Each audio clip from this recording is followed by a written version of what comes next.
If you love movies like me, you've probably asked yourself, what is the greatest movie of all time? Is it Interstellar? Is it The Shawshank Redemption? Is it Fight Club? Nope, none of those. All signs point to the largest and greatest IP in film history, Star Wars. Now, I could go on for hours about what makes this movie so good, but we have to start somewhere, so let's start where it all begins. This is where the fun begins. Now, this right here is how you start a film. Anakin and Obi Wan are just piloting their Jedi starfighters over the Battle of Coruscant, and you couldn't have asked for a better opening. So after an intense dogfight killing off vulture droids and buzz droids, they crash land into the Invisible Hand to rescue the Chancellor.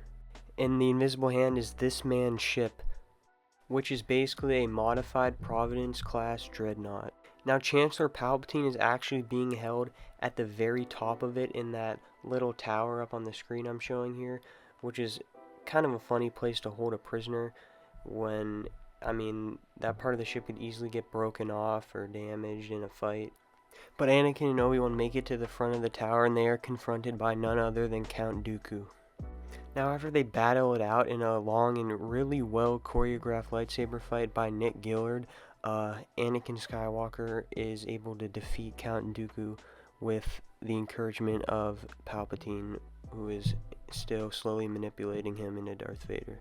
Now, I'm sure a lot of people were wondering in this moment, why didn't Count Dooku snitch and say that Palpatine is the Sith Lord when he realized Palpatine was going to let him die?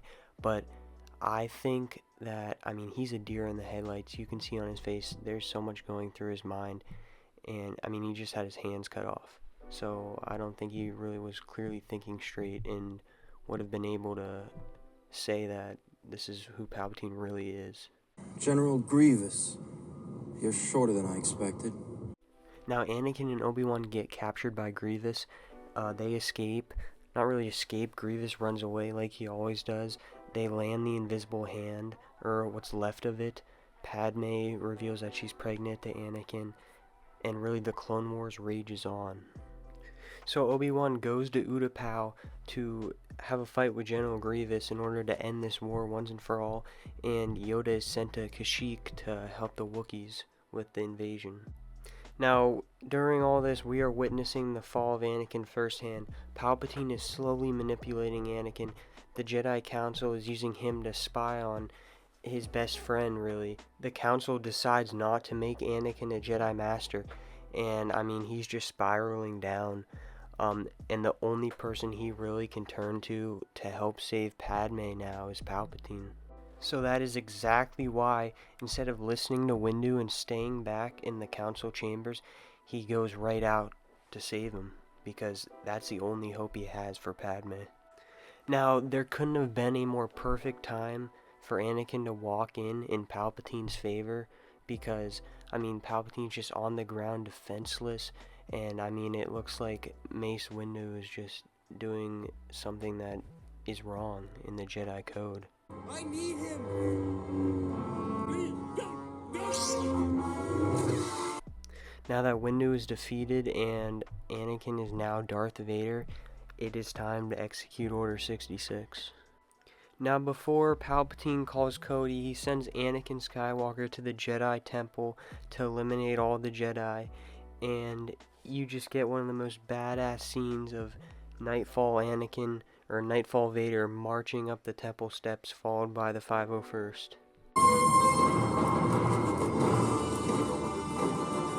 So while Anakin's taking care of business in the temple, we get my most gut-wrenching scene in all of Star Wars. Just watching Order 66 be executed, it's just truly heartbreaking. The time has come. And to think, while this is all going on, Ahsoka's in the Venator with Rex while they're fighting for their own life against their own brothers. But the Jedi Masters you see being killed were likely the first ones to die. Yoda and T'Pol likely felt it after thousands and thousands of Jedi had been slain. And I think what the Clone Wars TV show also shows is how much trust these Jedi put into their clones. They each had their own battalion who stuck with them through thick and thin throughout the entirety of the Clone Wars. And for example, Plo Koon, again, he survived so much in the show due to, of course, his skills, but also his most trusted commanding troops. And I imagine the dark side, it was able to cloud or block the Jedi from detecting the disturbance in the Force. Now Yoda and Obi-Wan do survive, and Obi-Wan decides to go confront Anakin, of course, and sneaks on with Padme.